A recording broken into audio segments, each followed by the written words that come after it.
Howdy, and welcome to Wise About Texas, the Texas History Podcast.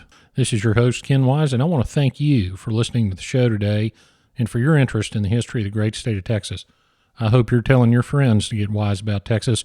This show, I found out this week, has been downloaded in every state of the United States except 3. So I'm going to call out to folks in South Dakota, West Virginia, and Maine that they need to get at least one download in that state, and we'll be covering all 50 states, which is pretty amazing to me.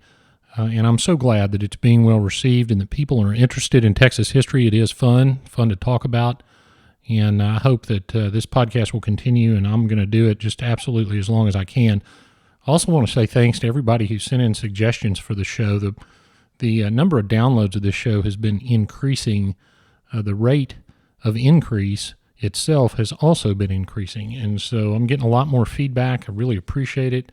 I am writing down all your suggestions, so don't be shy, and we're going to get to them all over the life of this show. Well, it's been a while since I've done an episode in the Texas Towns series, so today I wanted to tell you about a little town that existed from the late 1830s until about 1952, and it was on the edge of Galveston Bay. For a while, it was a hub of commerce and then of transportation, but a couple of hurricanes and the coming of the automobile led to its eventual demise. It was a town called Virginia Point. So we're going to go down to Galveston Bay about 1828 and get wise about Texas. Now, in 1828, you remember Stephen F. Austin and the Old 300. When Texans talk about Stephen F. Austin as the original colonizer, the original impresario of Texas, and they talk about the Old 300, meaning the first 300 families that he brought to Texas. And that's kind of where we think, that's how we think about it. We don't think much past that, but Austin had several different land grants at different times. And so the first 300 families, our Old 300, that was not the end of the line for Stephen F. Austin. He also had a colony on the coast, and it was called, appropriately, the Coast Colony, and the town of Virginia Point was on the Coast Colony. Now, I'm going to go ahead and tell you what it looks like today, just in the interest of giving you some orientation. The town of Virginia Point, if you're driving down I-45 to Galveston Island, you're going to get on the causeway, and that's the big bridge that links the mainland to Galveston Island. And as you enter the causeway, if you will look to your left, you'll see the railroad. And right on the bay shore, at the foot of the causeway, on the east side, is where Virginia Point was. So there was a village there as early as 1840, and they ran a ferry from Virginia Point to Galveston. There was no causeway of any kind in 1840, as you might imagine. And so they ferried goods to and from Galveston Island. By 1856, there was a railroad coming to Virginia Point. The railroad was called the Galveston, Houston, and Henderson Railroad. And the significance of that railroad was that from the ferry landing at Virginia Point, you could now get to Houston because of that railroad. And that was important because the railroads of the state, as they entered the state, they found their hub in Houston. And so we now had a rail connection from the mainland right across from Galveston all the way into Houston. In fact, that railroad ran dead straight until it got to Harrisburg, which is now part of Houston, but then was a separate town.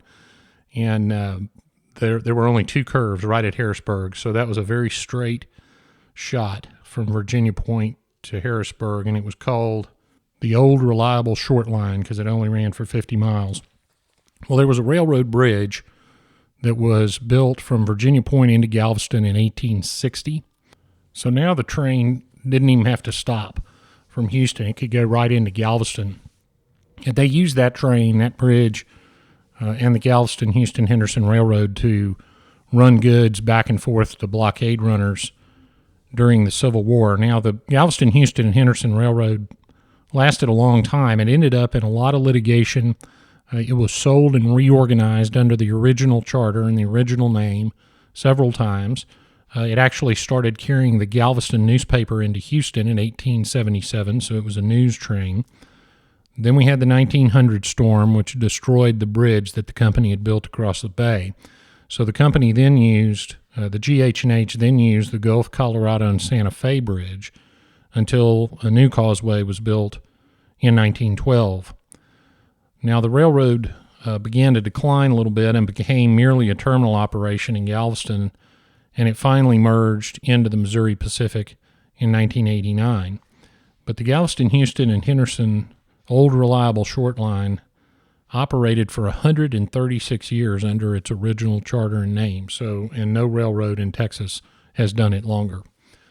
Well, I want to tell you about one of the original promoters of the GH&H and one of the original promoters of Virginia Point. His name was William Jefferson Jones. He was born in Virginia, born in 1810. He was a deed recorder at the courthouse in Virginia and Caroline County, and was licensed to practice law in Virginia. He spent some time in Washington, D.C., where he was admitted to practice before the United States Supreme Court. He moved to Georgia for a time, and in Georgia he met Marabou B. Lamar, who was to become the second president of the Republic of Texas, and he worked at Lamar's newspaper. Marabou Lamar had a newspaper in Columbus, Georgia called the Columbus Inquirer. Now, it wasn't just purely a newspaper. It was a political advocacy arm for one of Lamar's friends named Troup, who was a Georgia politician. But nonetheless, William Jefferson Jones worked there with Lamar. He eventually moved to Mobile, Alabama, where Jones had his own newspaper, the Mobile Morning Chronicle. He eventually made it to Texas, as did Lamar, and Jones was Lamar's campaign manager when Lamar ran for president of the Republic in 1838. Now, you'll remember we talked a little bit about that election. That's the election where you were either a Lamar man or a Houston man. Now, Houston was not running because as the first president of the Republic, he was constitutionally forbidden from running for more than one term in a row, but his picked candidates were running, and two of them died before he finally found a third, and Lamar beat that candidate handily. So Jones ran Lamar's campaign. Lamar put him in charge of some militia on the frontier. Jones went on to fight with Colonel Ed Burleson in the Cherokee War in 1839. And after he came back from that war, he decided to put his law license back to use. He ran for and won the bench of the 2nd Judicial District in 1840. Now, the district courts in Texas began with Judge Benjamin Cromwell Franklin, and you'll remember him from the very first episode of Wise About Texas.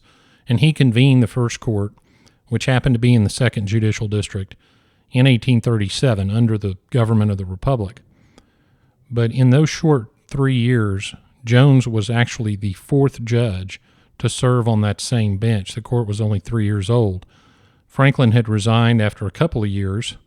The next judge who was appointed, a gentleman named Fontaine, took the bench in August, discovered how much judges actually make, and resigned the following month in September. And then the 3rd judge of the court resigned when the legality of his appointment was questioned, and he ran against Jones in 1840, and Jones won. Now, district judges at that time were part of the Texas Supreme Court, and the Texas Supreme Court, up to that time, had not functioned in an official capacity, but it started to actually function during this time. And Jones, as a member of the Supreme Court, authored 17 opinions. And one of his opinions was interesting. He held that the Indian tribes of Texas were not nations that would be dealt with as sovereigns, but they were more like wards of the state. And this, of course, was in keeping with Marabou Lamar's policy of trying to push the Indians out of Texas. Jones was also the author of the last opinion to come out of the Supreme Court for the Republic of Texas, which was a case called Mitchell v. Barton. That opinion was issued on December 30th, 1845. So he did have a couple of milestones while he was on the Supreme Court. Jones also had a cotton operation on Virginia Point. And this was significant because he was growing a species of cotton called Sea Island cotton. This is cotton that was grown in North and South Carolina on the barrier islands. And Sea Island cotton has an extra long staple length. And there are other species, but this one is rather well known. And so the Sea Island cotton was of a higher quality than much of the cotton that was being grown elsewhere in Texas. Eventually, Jones moved down to this plantation at Virginia Point in the 1850s, and he began the promotion of the railroad that we talked about, the Galveston, Houston, and Henderson Railroad. Well, in 1860, right after that bridge to Galveston was completed, the Civil War broke out. And during the Civil War, the Union blockaded the southern coast, including Galveston. The government, the Confederate government in Galveston, had guns at Fort Point. Now, you'll remember that Fort Point on the eastern end of Galveston Island was the same place where David Burnett spent April 21st, 1836 in a tent while the Battle of San Jacinto was being fought. So it had been a fort since the earliest days. But they also fortified Virginia Point, and they called it Fort Hebert. Well, Galveston had to be evacuated in 1862 when the U.S. Navy entered Galveston Bay, and everyone was evacuated to Virginia Point.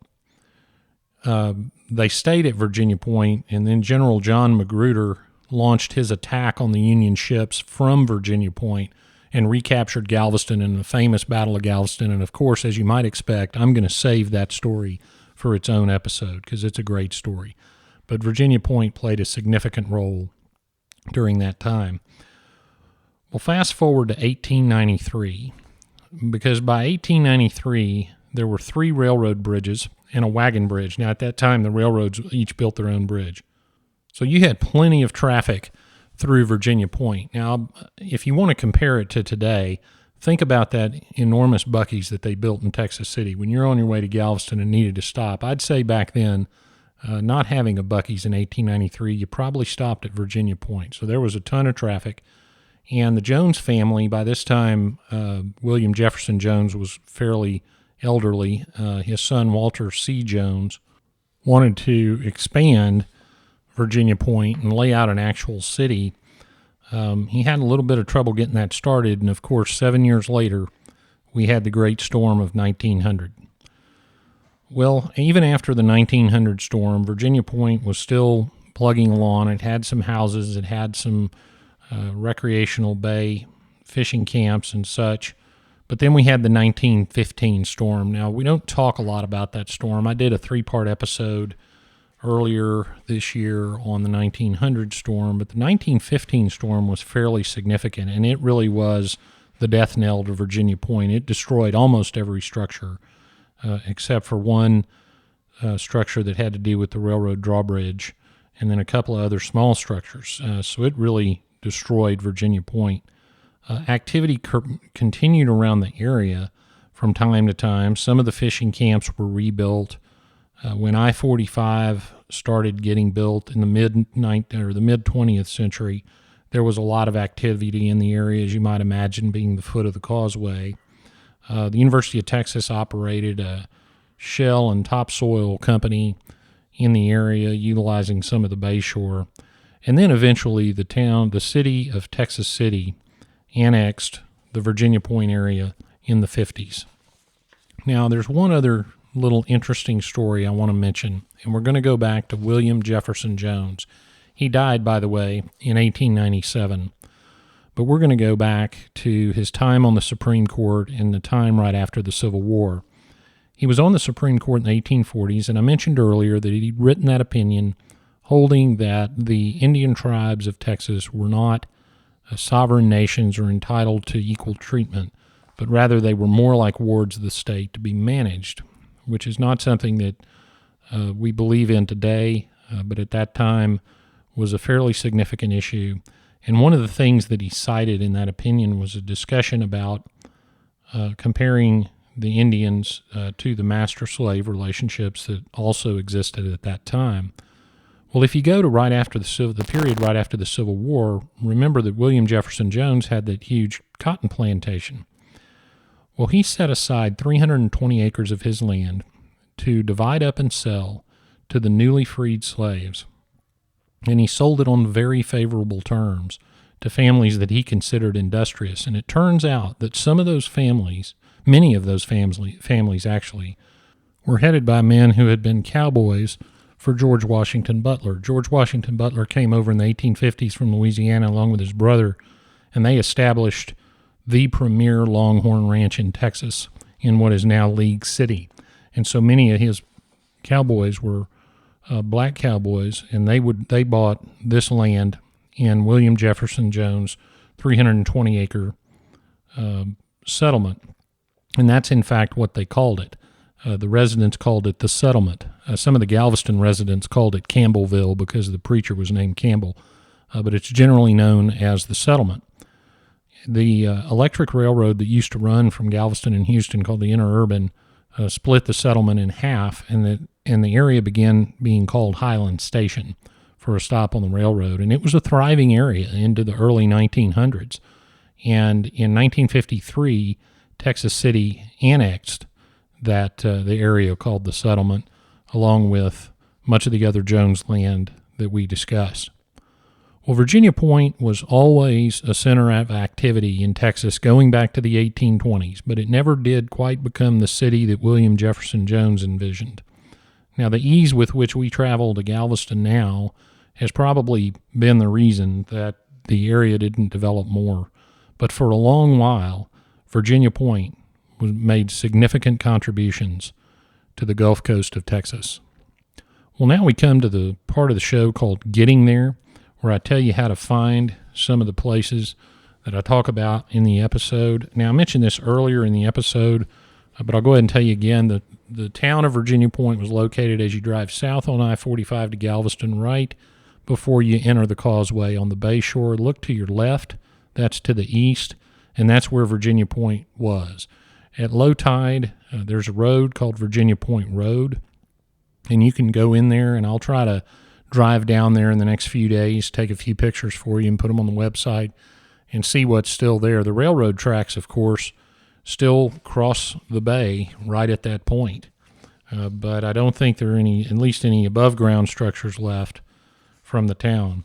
There is a historical marker commemorating William Jefferson Jones. It's in Bay Street Park in Texas City, and that's located at 14th Avenue and Bay Street in Texas City, and it commemorates William Jefferson Jones's life.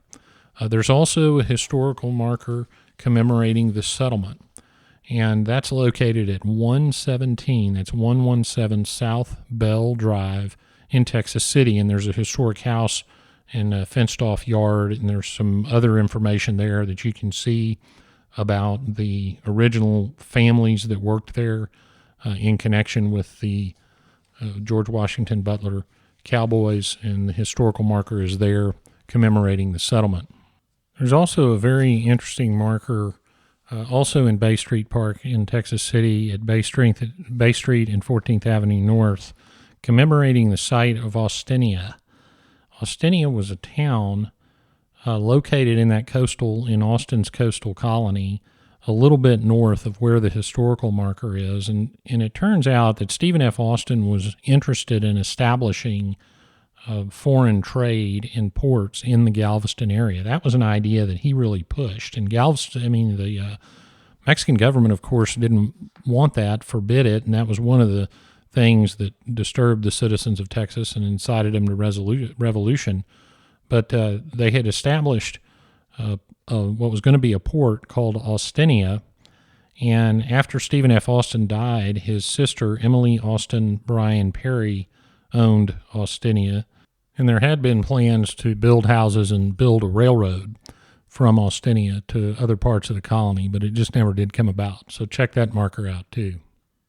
And of course, the Texas History Museum in Galveston, the Bryan Museum, always pops up in these episodes because of their incredible collection of Texas historical memorabilia. And they have a portrait of William Jefferson Jones and his wife hanging in the main lobby of the Bryan Museum. So you can go down there and see what he looked like. Well, that wraps it up for another episode of Wise About Texas. I want to thank you very much for listening to the podcast. I want to thank you for all the great feedback. Please keep it coming. If you'd like to support the preservation and promotion of Texas history, you can support the podcast at patreon.com. That's patreon.com/wiseabouttexas. If you think it's worth $1 or $2, check out that site. We hope you'll like and share the Wise About Texas Facebook page, and follow us on Twitter at Wise About Texas.